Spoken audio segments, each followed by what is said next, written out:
রয়েছে, আমাদের প্রত্যেকেরই দলগতভাবে আলাদা সংস্কারের দফা রয়েছে। আমার মনে হয় এই যে দলগুলোর মধ্যে বা রাজনৈতিক নেতৃত্বের মধ্যে যে ধরনের উপলব্ধি সংস্কার করার বিষয়ে, এটা আসলে পজিটিভ।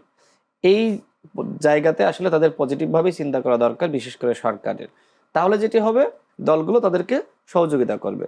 কিন্তু আমরা দেখতে পাচ্ছি যে সরকারের উপদেষ্টারা এখনো অনেকে নানানভাবে এমন ধরনের বক্তব্য দিচ্ছে, বিভিন্ন দলকে টার্গেট করে, দলের নাম সরাসরি মেনশন করে। এটা আসলে ঠিক না। কারণ কি? কারণ এই যে উপদেষ্টারা, তারা কিন্তু সবার। এখন উপদেষ্টা পদে থেকে যদি তারা কেউ দল গ্রহণ করতে চায়, এটা কি ঠিক?